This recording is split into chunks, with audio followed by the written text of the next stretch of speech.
Hello, you beautiful souls, and welcome back to another episode of the Soulful Self-Development Podcast. I'm your host, Hannah Sutherland, and today we are going to be talking about the moon and how we can live by the moon. This is going to be a part 1 of 2 because there is so much that I can talk about. So let's dive in. First of all, the moon is such a powerful, beautiful, and influential part of our lives. Even if we don't give it the credit that it deserves, it is still affecting us and the energy around us at all times. And there's a lot of information that I can include with this, which is why I will be splitting it into 2 parts. So this part is going to be focusing on the moon phases, and the next part I'm going to dive into the moon signs and what it means when the moon is in each sign. So our moon controls our emotions and the element of water, which the element of water represents our emotions. So this is hence why everything is so connected. As human beings, we are actually made up of about 60% water, and the moon has an effect on all water particles. We can see evidence of this in how the moon affects the tides. So when the moon is in the full or new moon, we have high tides, and when it's at the first and last quarter moon phases, we have low tides, and it goes through the same cycle from high back to high within 14 days. The moon goes into a 28-day cycle, and in this cycle, the moon moves through both phases and there are 8 phases that it will go through, as well as 12 signs. So we will get into the signs in part 2, but for today, we are going to be focusing on the phases of the moon and what they all mean and how we can use them for manifestation as well. The phases are new moon, waxing crescent, first quarter, waxing gibbous, full moon, waning gibbous, third quarter or last quarter, and waning crescent. So, and then it goes back to the new moon.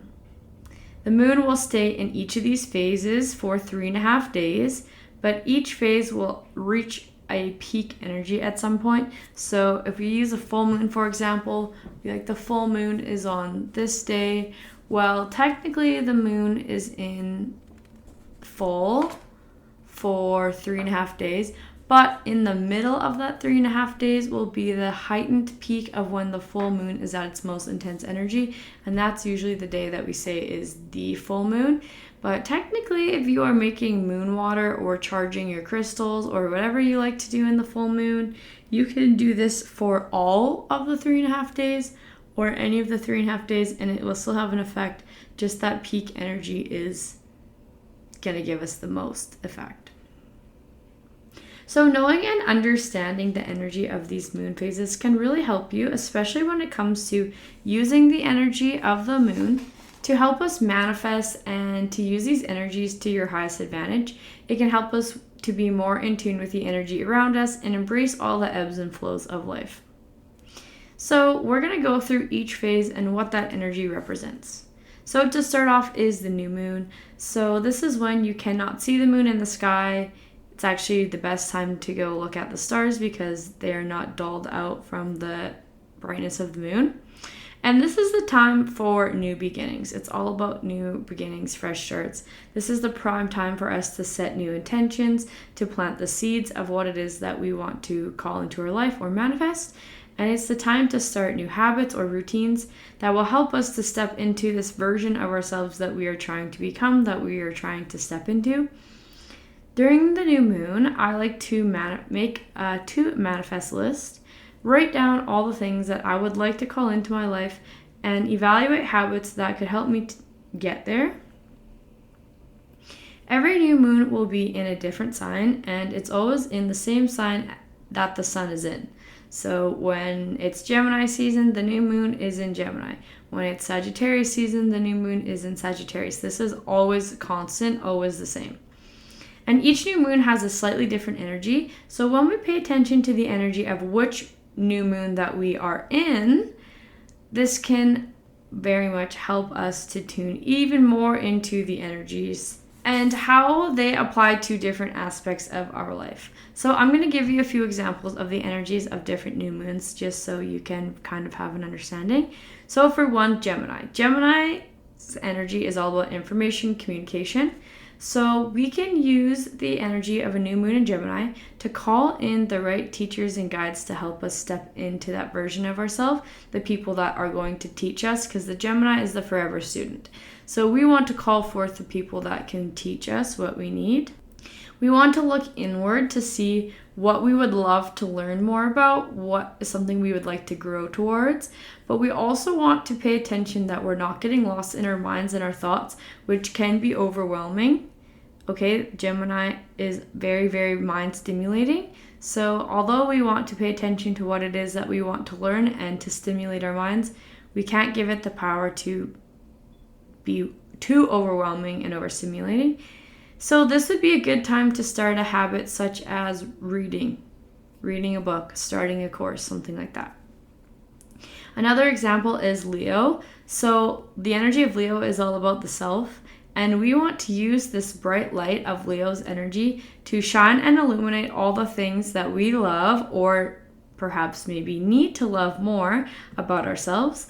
We can use this energy to call in more ways that we can start to love and honor ourselves, to let our true inner strengths guide us and show us where we need to step up and tune into. We can use this energy to help us manifest more self-love and more self-acceptance. So a habit that we might want to start during a Leo full moon could be some sort of self-love, self-care habit. Maybe that's saying affirmations to yourself in the mirror, affirming that you are powerful, you are creative, you are whatever it is. And my last example for the new moon is Scorpio. So if the new moon is in Scorpio, Scorpio's energy is all about the unconscious, and this energy can help us call in new ways for us to heal. This will often call us to do a lot of shadow work and see that we need to maybe make some changes in order to become the next version of ourselves. It can help us to learn to be okay with ourselves and embrace and love all the parts of ourselves, that even the parts that we may fear or avoid. We need to embrace all the things that make us us, the good, the bad, and the ugly. And we want to dive deeper into all of these things. And so because the energy of the Scorpio moon is a lot more intense than the energy of the more playful Leo and Gemini moons, it can be a lot more intense, a lot more deep. You're doing a lot more inner work, a lot more reflecting. So this would be a good time to start a habit that has to do with inner healing and our healing journey. So maybe you want to start journaling, maybe you want to start going to therapy, maybe you want to really start doing that shadow work that you've been avoiding. The Scorpio new moon is perfect for that, which is coming up in the next month. It will be, the next new moon is Virgo, and then after that it's Scorpio. So we only got 2 moons for that. Get ready for spooky season. So after the new moon comes the waxing crescent. So when we move into the phase of the waxing crescent, this is when just the first little bit of the moon is starting to be illuminated. It's like a sliver in the sky. We move into a time for growth and determination. So since we just planted these seeds with the new moon of the intentions of what we want to change, bring into our life, this is the phase where we decide to choose what is necessary for this next phase of growth to be possible for us. And it's the first step that we're going to take after those intentions. So it's the dedication to the growth. And it can take, it's that first step. We need to make that step. We can't just say, this is what I want to change, and then do nothing. So it's really thinking, okay, this is what I'm calling forth for change. I decided I want to learn something new. I want to learn about the moon. Okay, so this is the step where I maybe find a podcast to listen to, or I find somebody who teaches about the moon and look into their course and what they can offer me, things like that. Then this moves into the first quarter moon, and this is the time to take action. So our energy is really starting to pick up. Things are starting to amplify, and it's giving us the energy for us to take action towards the goal that we originally intended and created for ourselves in the in the new moon.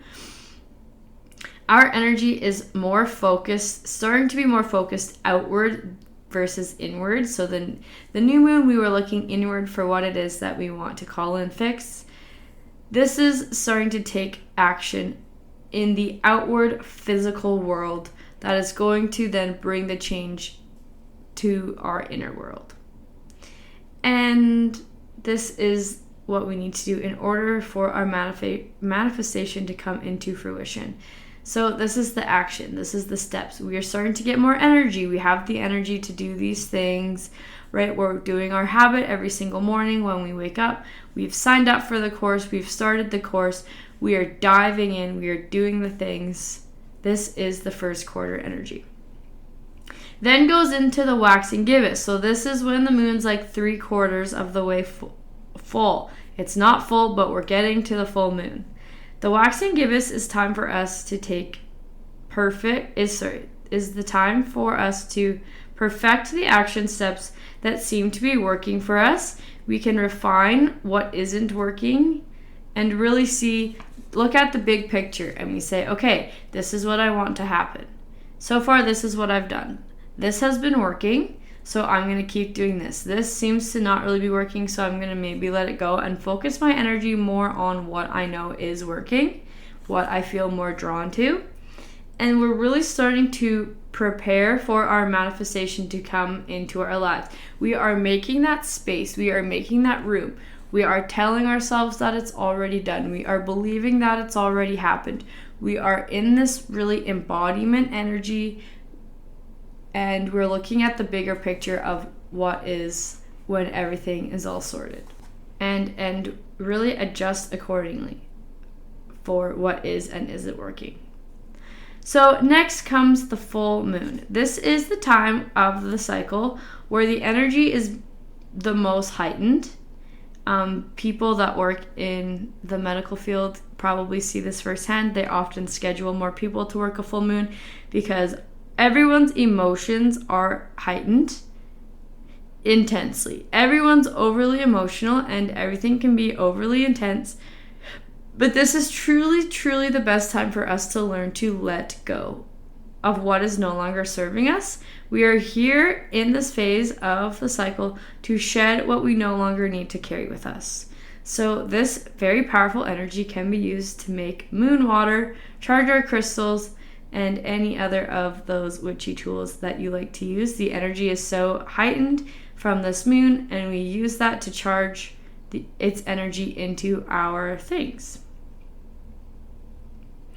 Another thing that I really, really, really like to do at the full moon is write a letter. I write a letter to myself, to the universe, to the moon, to whatever, of all that I'm intending to let go of, right? This is the time for letting go.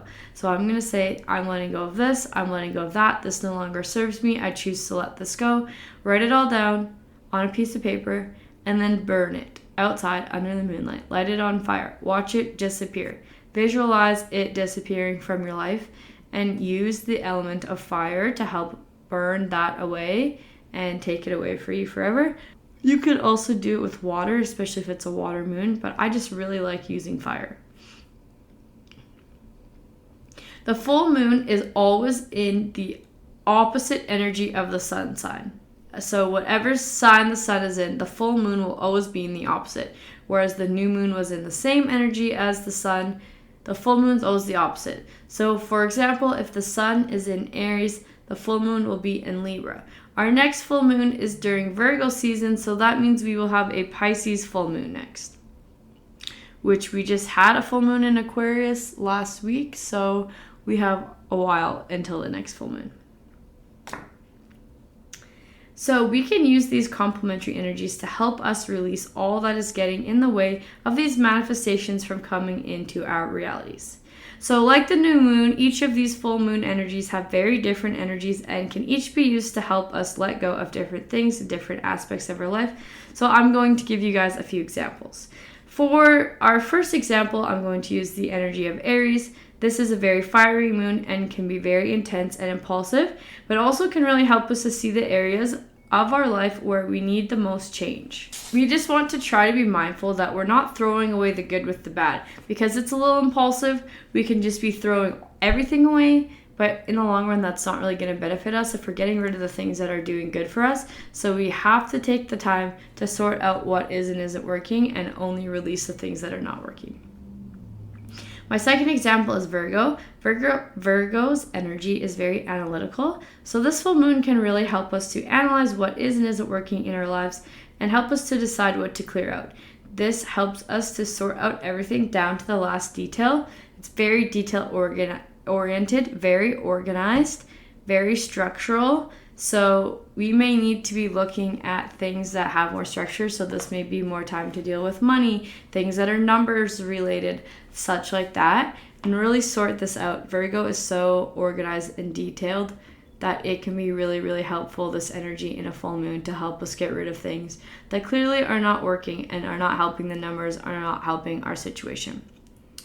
So the last example is Pisces. Pisces is actually our next full moon. So this is all about, the energy of Pisces is all about dreams and illusions, and it's deeply connected to our wisdom and intuition. So when we have a Pisces full moon, we can use this energy to help us to get more in tune with our intuition and our divine connection, to help us get rid of any illusions that may be keeping us down or making us feel separate from others, from the universe.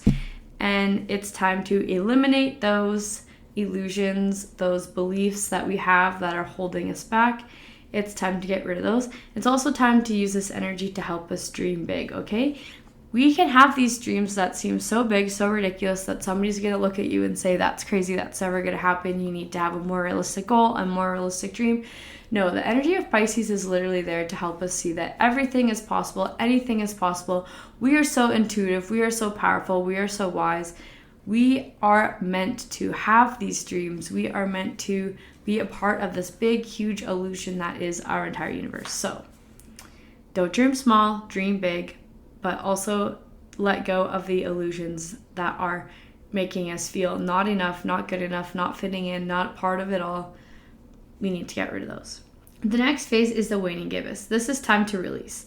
We want to fully let go of what no longer serves us. So during the full moon, we saw what it is that's no longer serving us. We looked through it. That energy came to the surface. Now we're taking the action on letting it go. This can be easy because, again, the full moon just brought that to light for us. But it's now time that we actually start letting it go. We start to feel so much gratitude for all that the letting go is doing for us in our lives. We also want to feel so much gratitude for all that the letting go is making room for things to come into our lives. So we're having gratitude for the things we're letting go of and all that they taught us and all that they did for us. We're saying thank you, but no more. I don't need you anymore. Thanks for all that you did, but I'm choosing to let you go. And thank you for all the new that is coming into my life because I just made all this room by letting go. And then we go on to the last quarter moon. So since we just were letting go and giving thanks, it's now time for us to slow down. We want to reflect and reevaluate, look at all the data, look at what worked and what didn't. We want to get some rest, and we want to forgive ourselves and others. As if we don't have the space for forgiveness and letting go, we really cannot move on to what's next for us fully, because if we're not forgiving, we are holding on and we're not letting go. And then we have to go through this whole process of re-letting go of those things we're holding on to. So the more we forgive, the more we let go, the more room we're making for growth and change and better things to come into our lives. So that's what the last quarter moon is for. Then we move into the last phase before we go back to the new moon, and this is the waning crescent. So this is when there's a last little sliver of moon left in the sky, and this is the time for us to surrender, rest, and heal. We are giving ourselves the space for the cycle that lays ahead and the rest that we need from the cycle that we just had. A cycle can be a lot because the energy changes a lot to go from the new moon all the way back to the new moon. We go from little energy to the energy's growing to the energy's amplified to we're losing that energy back to little energy, right? And it can be a lot. So we want to honor the changes in energy. Notice the changes of energy within our body, within the atmosphere, within our lives. Notice the changes that have come through our life within this moon cycle. And we that have taken place, and we want to start to look at what's next for us, because again, in the next few days it goes back to the new moon, and that's when it's time to plant those seeds. So we just let go, we gave thanks, we made room for what's next to come, for these next seeds for us to plant, but we need to take that time to rest. This is really important, as rest is very beneficial, very necessary for all stages of life as we go through all these phases. So that is part 1 of living by the moon. Next week, I will go through all the 12 signs that the moon goes through and things that you should and shouldn't do in these signs, how they can be beneficial for you to pay attention to. One last thing I just want to say, why it's so important for us to be paying attention to the moon, especially as women. As the moon goes through 28-day cycles, so do us women. We go through 28-day cycles every single month as we are going through our menstruation cycle, and it's the more we're in tune with the moon, the more we can become in tune with our own cycle, and we can use the energy of the moon cycle to also help us understand the energy of our own cycle. And I just feel like it's no coincidence. The moon is a very feminine energy. It's very emotional. It's very nurturing.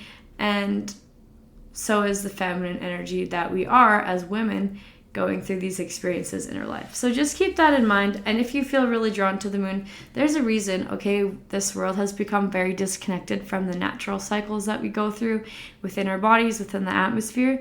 And I just really want to bring light towards what is truly there in front of us and how we can use it to help us, and just all the beauty that comes with it all, because it is magical, it is divine, it is a part of why we are here and having this experience, and it can actually truly help us so much in so many ways, but also helps our manifestations come quicker and easier into our lives too. So stay tuned for next week as we will dive into part 2, and until then, I will see you next time. Bye!